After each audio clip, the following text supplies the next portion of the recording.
أبرز كتما إثيوبيا أديس أبابا أب نقداو بانك إثيوبيا كم أبال صأتا كوين سرح والكسب مس فقر بزتحزن مسارح تزخونا قوالن ودن قتيلون نفسه كم زقتلتا غاليزو اتفص أما أب أديس أبابا كفله كتما لدتا أب غودنا شاتشاي كارل أب زركب چنفر بانك نقد إثيوبيا زقات أما خوينو تنك ناي تفص أما خا مس فقراوي ركب زتحز مخوانتا غاليزو لا بوليس أديس أبابا وطيو أبزلو مغلصي اتنت التكبار زفص أما شفارو رقصا زبال حلاو صأتا بانك كابتن فقر حتى زنبره مسارحته زخونات قوال نستيتي فقراوي حتو ملسي بزي مركبو مسؤول فقراوي ركب اللواي لنسترطرا مسارحتون نعان قتيليو نفسو قتيلو كمزلو زغلصا اتي شفراو رغاسا استبهله حلاو صأتا نتا مسارحته زخونات هانا تسفاي تبال قول ساسان كلتن عمد قوال نستيتن مسارحته نغوس برهانونيو بطيت تكويسو قتيلو نفسو زقتله كوميشنر بوليس أديس أبابا ماريقوس تادسه بزعبا زفت أما ملكيتو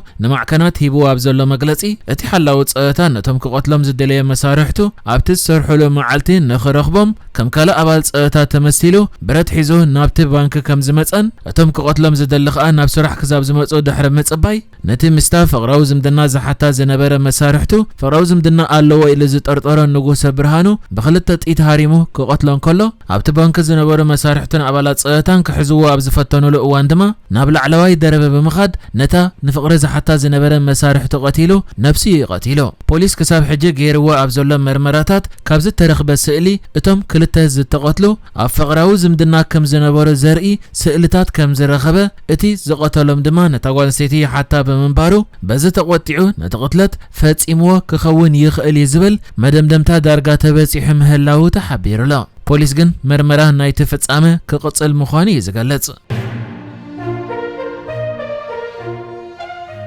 اب تግራይ امنጎ ፖለቲካውን መራሕቲ እታከልል ሓያል ወጥሪ ተላዒሉ ኣብ ዘለዎ እዋን ጌታቸው ረዳ ዝመርሖ ግዚያዊ ምምሕዳር ክልል ትግራይ ኣብቲ ክልል ኣብ ልዕሊ ሰላማውያን ሰባት ዘነጻጸረ መጥቃዕትን መንግስቲ ናይ ምፍራስ ተግባራትን ይፍጸም ከም ዘሎ በመግላጽ ሓገዝ ማእከላይ መንግስቲ ፌደራል ሓቲቱ እቲ ሎሚ ቤት ጽሕፈት ርክባት እቲ ክልል ዝወጸ መግለጺ ስምዕ ፕሪቶሪያ ይፈርስ ኣሎ በመባል እቲ ክልል ዳግም ናብ ረጽሚ ከይኣቱ ስግኣት ከም ዘለዎ ይጠቅስ ኣብ መግለጺኡ እቲ ጌታቸው ረዳ ዝመርሖ ግዚያዊ ምምሕዳር ክልል ትግራይ ከምዚ يزبل منغست فدرال اتم بشم حيلتات صأتا زنقاسقس زلو اكالات ناي حدا دحورن غبننيان غوجله تلا اختنبر نحزبن غزياو ممحدارن تግራይ كمزي وكلو ترديو ادلاي حجز كغبر الله ويبل بتوسخي وعل بريتوريا يفرس يزلو بمبال حزب تግራይ ناب داغماي طفات كاتو سق إلو كري ايغبان يلو او حست سمع بريتورياون اتكونتات ناب زغف اجچت كي عرغن كلون وعل بريتوريا نسقمتنا ازست سراويت دو كبلو دما صويعو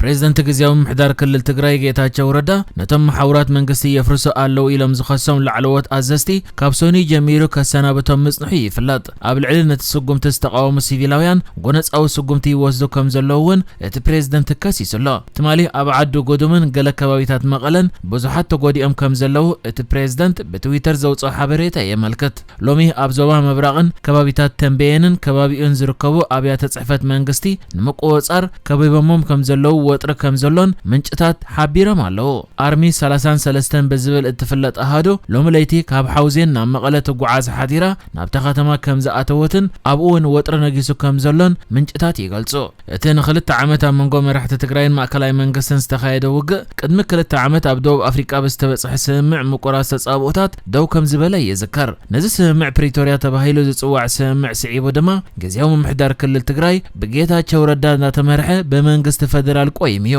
እንተኾነ ኣመንጎ ኣመራርሓ ሕወሓት ኣፈላላይ ተፈጢሩ ናብ ክልተ ክምቆሉ ድሕሪ ምጅማሮም ኣብቲ ክልል ሓያል ወጥሪ ሰፊኑ ይዘሎ ላዕለዎት ኣዘዝቲ ሓይልታት ትግራይ እቲ ብመሰረት ውዕል ፕሪቶሪያ ዝተመስረተ ግዚያዊ ምምሕዳር ዝተዋሃበ ሓላፍነት ብጉባኤ ኣይፈጸምን በመባል ምትዕራይ ከግበረሉ ዝደኸሙ መራሕቲ ድማ ክትክኡ ከም ዝወሰኑ ምግላጾም ይዝከር እዚ ውሳነ ብግዚያዊ ምምሕዳር ከም ፈተነ ዕልዋ መንግስቲ ተሓሲቡ ጌታቸው ረዳ ነገለ ላዕለዎት መራሕቲ ሰራዊት ትግራይ ካብ ስልጣኖም ከኣልዮም ተራእዮ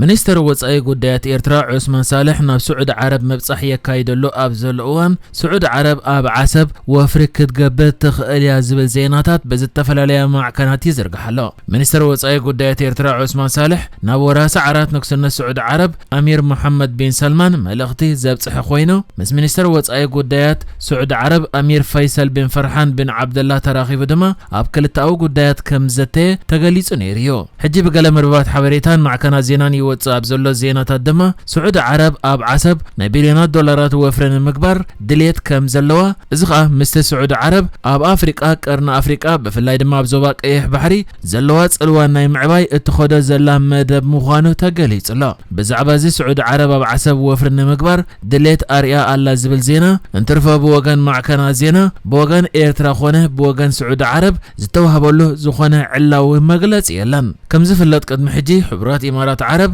ኣብ ዓሰብ ወተሃደራዊ ማዓስከር ዝነበራ ኮይኑ ይኹን እምበር ኣብ መፋርቕ 2021 ነቲ ተኺላቶ ዝነበረት ማዓስከር ኣፍሪሳ ካብ ዓሰብ ከም ዝወፀት ይዝከር። ዓሰብ ኣብ ዞባ ቀይሕ ባሕሪ ኣገዳሲ ክፋል ኣብ ዝኾነ ከባቢ እትርከብ ስትራቴጂካዊት ወደብ ኮይና ኣብዚ እዋን ከዓ ኣብቲ ኣብ መንጎ ኤርትራን ኢትዮጵያን ተፈጢሩ ዘሎ ወጥሪ ሽማ ብተደጋጋሚ ዝለዓል ዘሎ ከተማ እያ። ኢትዮጵያ ከተፍሬን ጀሚራ ዘላ ሰብ ኣልቦ ነፈርቲ ወይ ድሮናት ሰብ ስርሑ ብልሒ ዘለወን ዝተፈላለየ ናይ ርክባት መርባት ዝጥቀማ ሳተላይት ውን ዝጥቀማ ነፍሲ ወከፍ ሰብ ኣልቦ ነፋሪት ድማ ጸረ ሰብ ኣልቦ ነፋሪት ቴክኖሎጂ ዝዓጠቐት ምዃና ቀዳሚ ሚኒስትር ኢትዮጵያ አብይ አሕመድ ገሊጹ ክትብል ማዕከን ዜና ቢቢሲ ዘርጊሓቶ ኣብ ዘላ ብዛዕባ ድሮናት ኢትዮጵያ ዝምልከት ጸብጻብ ገሊጻ። ኣብቲ ተዘርጊሑ ዘሎ ጸብጻብ ቀዳሚ ሚኒስትር ኢትዮጵያ አብይ አሕመድ እተን ሰብ ኣልቦ ነፈርቲ ኣብ ልዕሊ 2000 ሜትሮ ዝተነጥፋን ዝተፈተናን ስለ ዝኾና ናብ ትሑት መሬት ክኸዳ እንከለዋ ዝሓሸ ውጽኢት ከመዝግባ ይኽእላየን ከም ዝበለ ዓለም ለኻዊ ደረጃ ዘለወን ተወዳደርቲ ብምዃነን ድማ ኢትዮጵያ ካብ ዓዳጊት ጥራሕ ሸያጢት ውን ክትከውን እያ ተጸባይት ጥራሕ ዘይኮነትስ ኣብ ስራሕ ቴክኖሎጂ ተሳታፊት ውን ክትከውን እያ ከም ዝበለ ሓቢራላ። ይኹን እምበር እዚ ናይ ቀዳሚ ሚኒስትር ኢትዮጵያ አብይ አሕመድ መግለጺ ብዙሓት ብዓይነ ጥርጣረ ከይረኣይዎ ኣይሓለፉን። እቲ ቀዳማይ ሚኒስትር ቅድሚ ሕጂ ማይ ኣዝኒብና ነዳዲ ረኺብና ስርናይ ንሰድድ ኣለና ወዘተ ዝብል ተዛረቦ ግን ከዓ ብድሕሪኡ ኣብ ግብሪ ዘይወዓለ ብምንጻር እዚ ናይ ድሮን ኮነ ኣጽዋራት ምፍራይ ከኣምንዎ ዘይከኣሉ ወገናት ከም ዘለዉ ይግለጽ። ቀዳሚ ሚኒስትር ኢትዮጵያ አብይ አሕመድ ኣብ ዝቕንያት ቱፋሕ ኣፍሪና ኢሉ ኣብ ፌስቡክ ዝለጠፎ ኣብ ካልእ ሃገር ናይ ዝፈረየ ስእሊ ብምልጣፉ ኣዛራቢ ኮይኑ ቀኒዮ። እቲ ድሒሩ ዝተኣልየ ኣሳእል ብጌጋ ሓበሬታ ከም ዝቐረበ ድማ ናይ መንግስቲ ኢትዮጵያ ወገናት ገሊጾም እዮም። እዚ ይኹን እምበር ካልኦት ወገናት ውን እዚ ቀዳማይ ሚኒስትር ኢትዮጵያ አብይ አሕመድ ምስ ኣጽዋራት ዝተሓዝ ፋብሪካታት ኣፍሪና ብምባል ዝዝርግሑ ዘሎ ጽሑፋትን ቪድዮታትን ምስቲ ኣብቲ ዞባ ዘሎ ወጥሪ ብፍላይ ድማ ምስ ኤርትራ ተፈጢሩ ዘሎ ወጥሪ ከም ኣካል ፕሮፓጋንዳ ይጥቀመሉ ከይህልውን ጥርጣረታት ዝሓደሮም ኣለዎ። ንሕጂ ዝተዳለወ ዜናታት እዚ ነይሩ። ብካልእ ክሳብ ንራኸብ ሰላም ንዓኹም።